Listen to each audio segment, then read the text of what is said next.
New Africa Broadcasting Network. The mysterious coronavirus outbreak in the Chinese city Wuhan, now termed as COVID-19, and its fast spread to many other countries, endangers thousands of lives.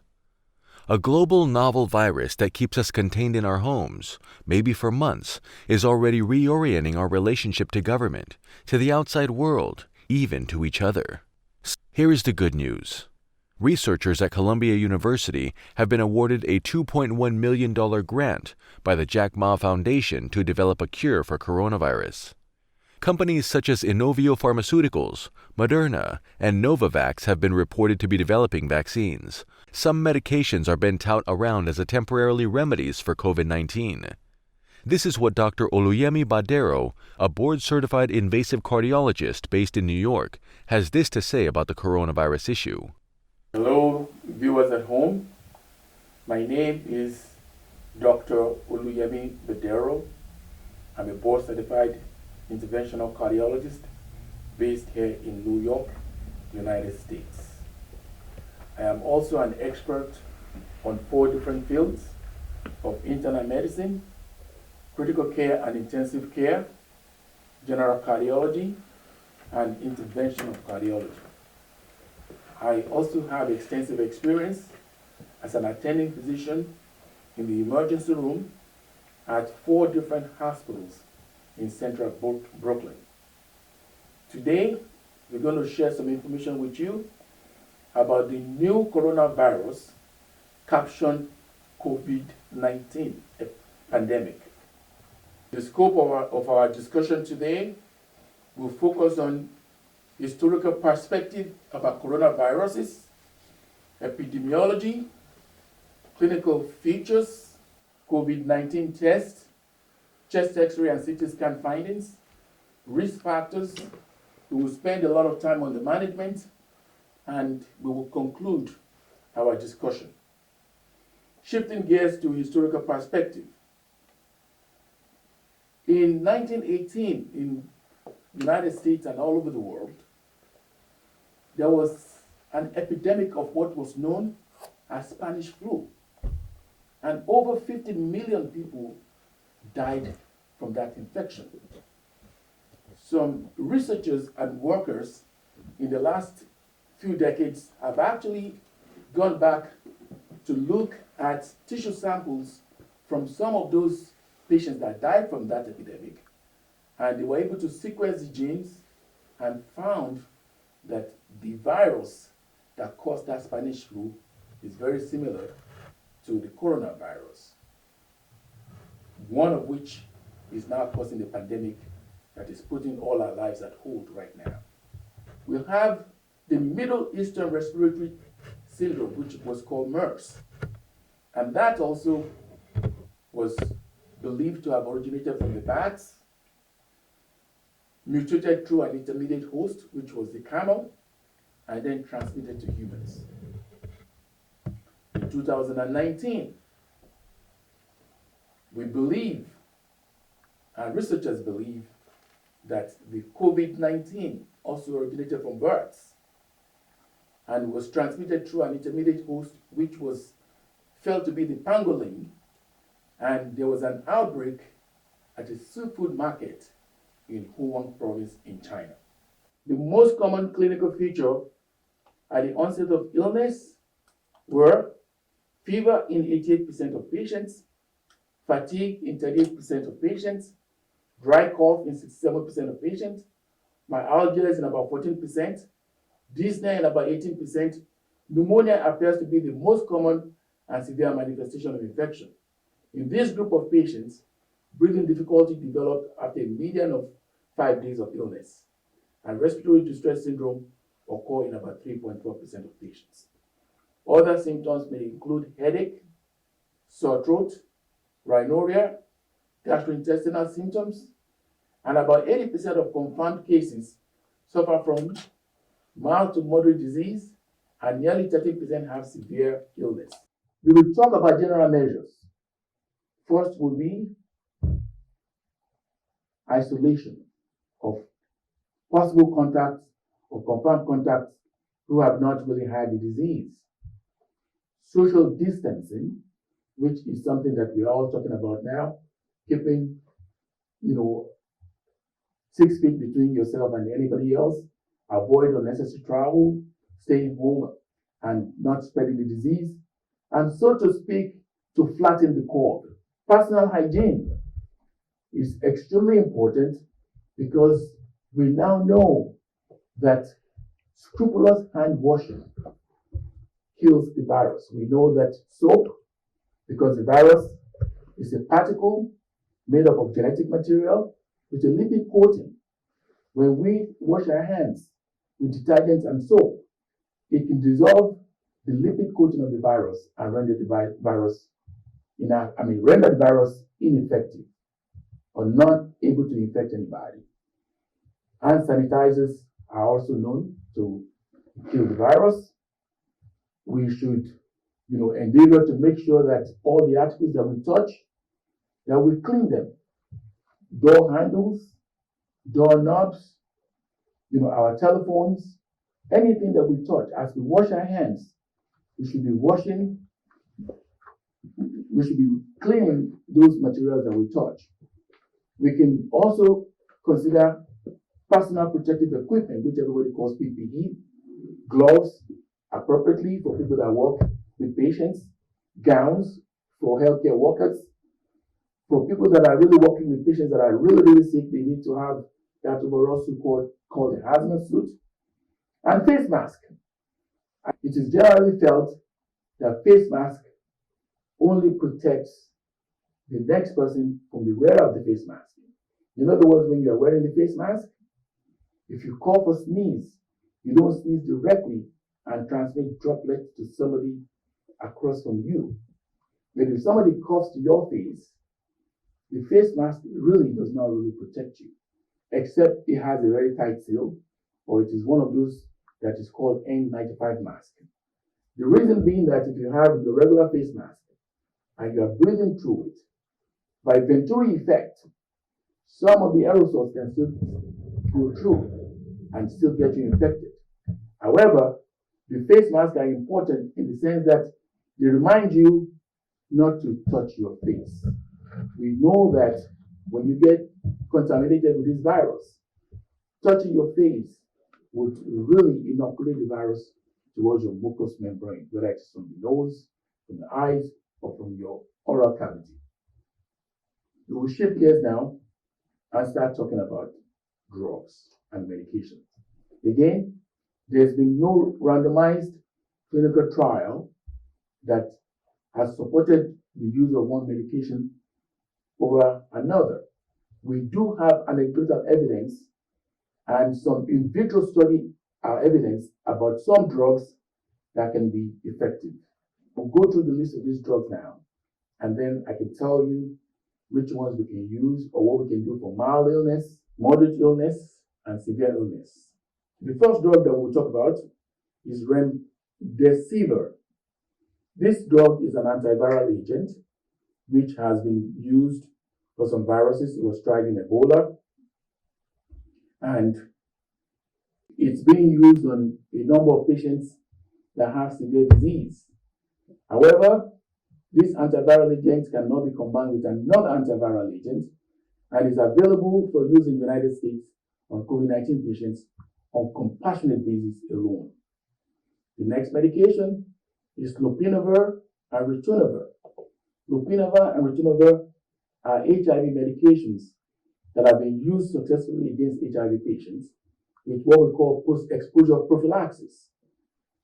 There is some evidence in some non-randomized clinical studies where the lopinavir and ritonavir were given to some patients. Some of these studies did not really produce encouraging results, but those studies were felt to be underpowered to give the results that would have been possible. Next medication is ribavirin, which is a drug that is used in combination for patients that have flu. Next is oseltamivir, commonly known as Tamiflu. There is some evidence that some patients taking oseltamivir may have a shortened duration of viral shedding. People have talked about angiotensin converting enzyme inhibitors and angiotensin receptor blockers. We don't have any evidence so far, anecdotal or otherwise, that ACE inhibitors or ARBs can help in COVID-19. We do know that COVID-19 viruses attaches to the surface of the type 2 pneumocytes using their spikes, and they attach to the angiotensin converting 2 enzyme receptors, angiotensin converting enzyme receptors, ACE2 receptors. And by extrapolation, people believe that maybe if we block those receptors, that we can inhibit the attachment of the viruses to the host cell. So far, there's no evidence one way or the other that this works. The next medication that has generated a lot of controversy and interest is chloroquine and hydroxychloroquine. Hydroxychloroquine in the United States is used for rheumatoid arthritis, some other rheumatologic conditions, and porphyria cutanea tyra. That's what is approved for in the United States. Chloroquine in Africa is being used for decades for malaria parasites. Malaria is endemic in Africa, some parts of Asia, and some parts of South America, but mostly in Africa. And the experience with chloroquine is unparalleled in any other part of the world. The workers in Wuhan province had some clinical experience of having given chloroquine to some of their patients, and they believe the chloroquine really helped them to get better. Now, because of this, you will not believe that in the last couple of days, most pharmacies ran out of chloroquine because people were prescribing it and trying to hoard it, hoping that if they ever get the virus, they would have something that they can work with. So chloroquine and hydroxychloroquine has also been used in a study in France. Well, not a study, but on patients in France with COVID-19 infection. And they used chloroquine at a dose of 600 milligrams daily for 10 days in combination with azithromycin or azithromycin. Zithromax is a macrolide antibiotic which we use for infections and atypical organisms in upper respiratory tract infection. The evidence from this clinical study and non-randomized clinical trial from France shows that chloroquine in the dose of 600 milligrams daily for 10 days and Zithromax at the dose of 500 milligrams for the first day and 250 milligrams daily for the next 10 days has shown some efficacy, and some of those patients recovered and were discharged home. The CDC, in a statement recently, recommend that chloroquine should be used with caution because of its toxicity, long QT interval, and hepatic toxicity. However, in Africa, where we don't have the luxury of intensive care, ventilators, immunomodulators, and monoclonal antibodies, many of which are very expensive, it would be advantageous for us to start thinking about using this medication. We have a lot of experience using it for malaria anyway. And the recommended doses in some other literature is 400 milligrams BID, and then for the first day, and 400 milligrams daily for 5 days, in combination with azithromycin. Both medications can prolong the QT interval, and it's also been recommended that when you are using both of them together, you can do an electrocardiogram on day 0 and 2 days later. I would like to talk right here about the current or the recent event in Arizona where a gentleman took chloroquine in an effort to try to prophylax himself, and he died. This happened after the president had touted the efficacy of chloroquine. Chloroquine, we know from in vitro studies, from clinical experience, non-randomized clinical trials on recent COVID-19 patients to have shown some promise and to have shown some efficacy. However, the gentleman took chloroquine that was meant for his fish tank to get rid of parasites from his fish. The exact dosage that he took was not known, but the gentleman eventually died. It is possible that he developed prolonged QT interval, developed cardiac arrhythmias, and then passed on.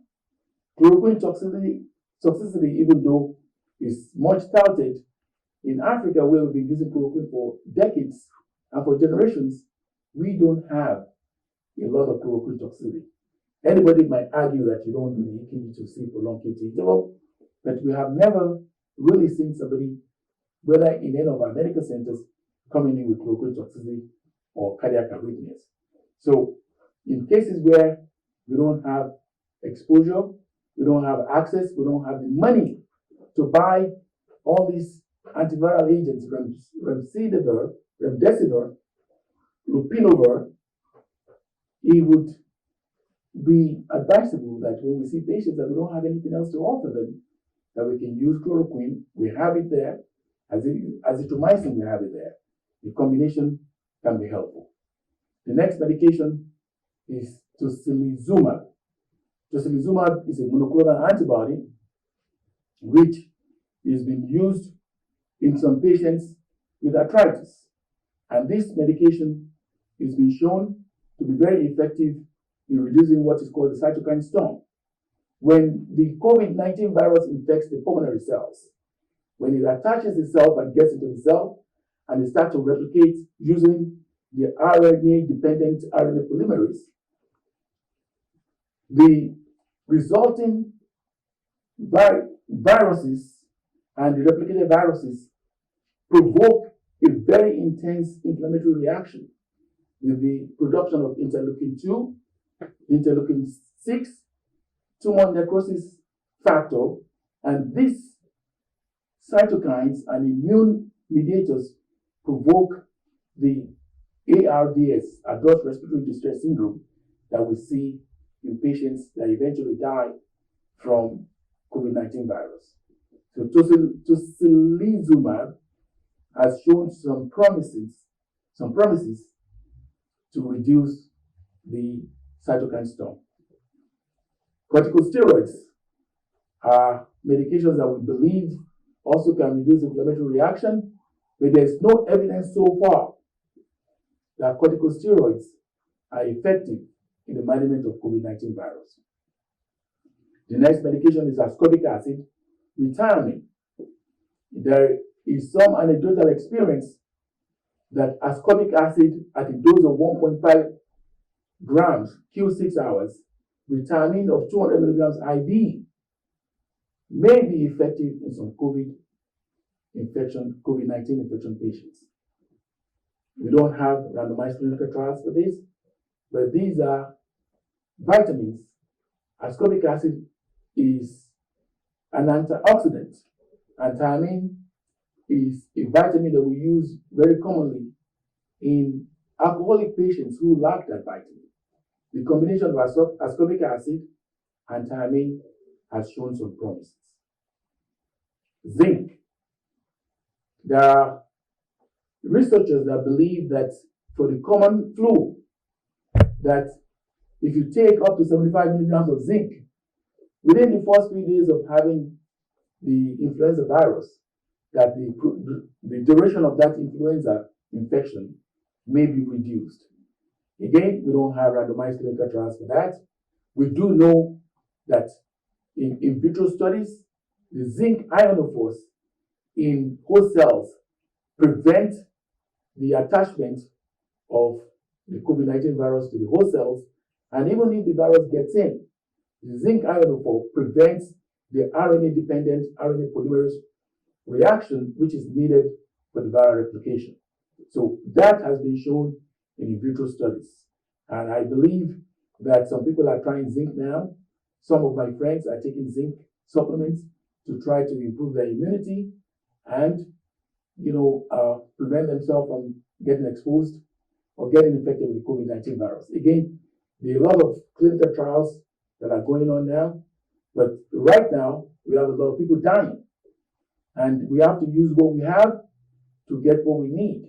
Yes, we don't have randomized clinical trials. We don't have recommendation by the FDA for the use of these medications for this purpose. They'll be used for off-label purposes alone. But when you're having high mortality from intubated patients and patients going to the hospital and in turn infecting other people. If we have anything that shows some promise, we can use them on these patients, but we can also enroll those patients into some clinical trials so that we can get some information and knowledge, after the fact. If they improve, they will be part of the study. If they don't, unfortunately, we'll be able to at least know, what works and what does not. The next medication that we'll talk about is monoclonal antibodies.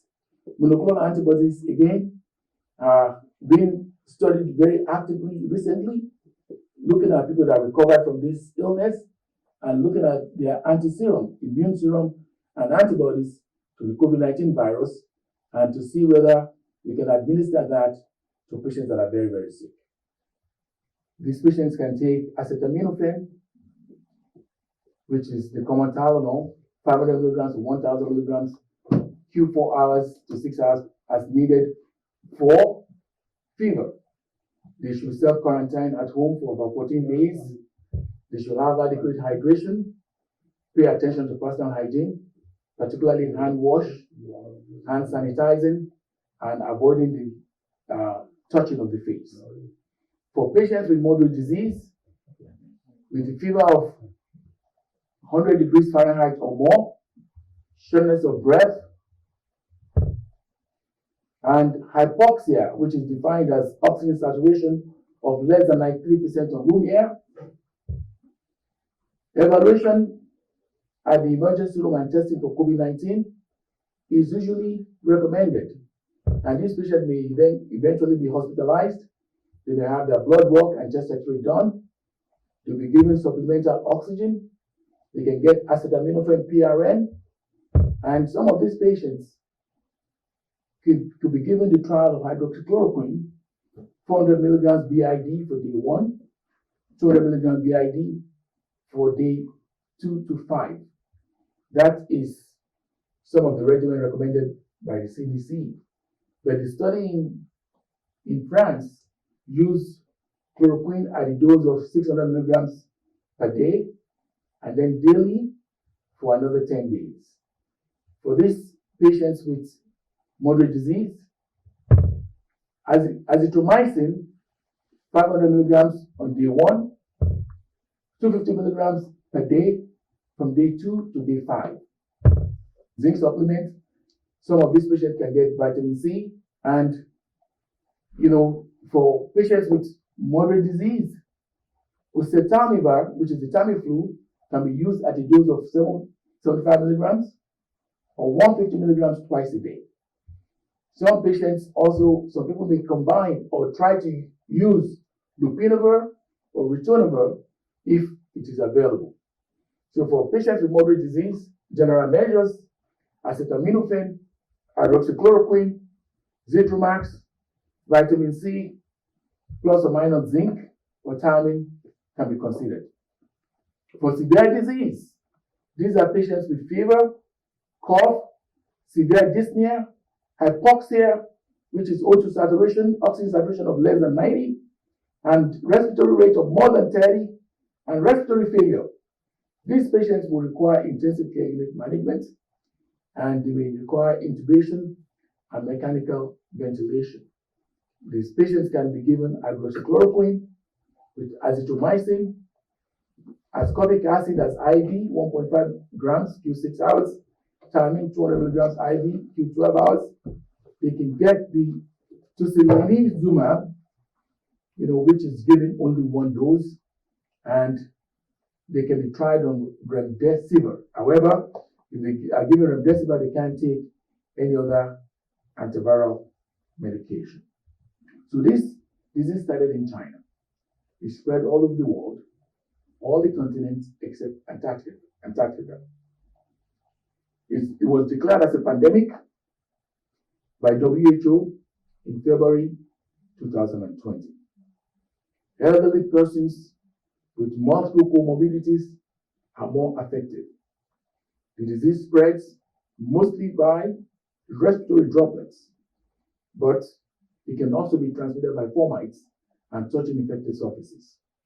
The virus has been said to survive as aerosolized particle for hours. And also on surfaces, door handles, knobs, wood, and plastic for up to 6 to 8 hours. So the importance of hand washing, hand sanitizing cannot be overstressed. Pneumonia is the most common complication, which is responsible for the mortality of 2 to 5% observed in this disease. There are no standardized treatment or vaccine available so far. So this begs the question of prevention, so that we don't have to deal with treating patients with medications that have not been proven to work, but for which some of which we have some evidence, some clinical experience that they work. So prevention and containment is the main standpoint of treatment. The medications that we discussed, especially in patients that have moderate illness, may convert them from moderate illness to mild illness and prevent them from going on to become critically sick, because when they get critically sick, a large percentage of those patients will not be discharged from the hospital alive. So I've talked about lockdown, which means that we should avoid congregating in crowded areas, because there could be people that are carriers. They don't know that they're carrying the virus, and it can infect many people. The rapidity at which the disease has spread is thought to be due to this clustering of people and large gatherings without people realizing that there are people there that are positive for the coronavirus. This virus is not a respecter of anybody. Celebrities are testing positive, poor people, men and women. However, diseases are very rare in children. So the most important prevention is better than cure. We should adhere to the social distancing, avoiding unnecessary congregation. In many cities, you cannot have more than 2 people together, except when people are at home. They tell people to stay at home, wait, and let's flatten this curve. Personal hygiene is important. Washing your hands, hand sanitizing when you can't wash the hands, use gloves when you are touching surfaces that may be potentially infected. And for healthcare workers, it cannot be overstressed that the use of personal protective equipment, especially when they are taking care of patients that are potentially going to be very sick. The healthcare workers have to protect themselves. From public health point of view, the more people that are infected and the more people they come across, the curve becomes very, very high. And the rate of infection becomes exponential curve, because you get more people being infected over a short space of time. COVID-19 is here. It is real. It is not some type of hoax or some type of disease that people think it was coming from one country. The world is a global place. And whatever affects people in one place can affect people in other countries, because human activity is continuous. People move around the world for vacation, for business, for studies, and we can't, as human race, restrict ourselves to one place. Right now, we need to do this to flatten the curve, to prevent infection, but we have to understand that we are all our brother's keeper. In this vein, I want to thank our first responders, the emergency medical technicians, emergency medical staff transporting sick patients to the hospital. I want to thank our doctors and nurses who are at the forefront of the fight against this pandemic and putting their lives at risk to take care of these patients. The paramedical staff, the people that clean the rooms, the people that come and get the supplies, everybody are having their hands on deck to try to control this pandemic. So on behalf of New African Broadcasting Network and TV, we will all get through this pandemic safe, sound, and unscathed. With that, I want to say thank you for listening. ABN, New Africa Broadcasting Network.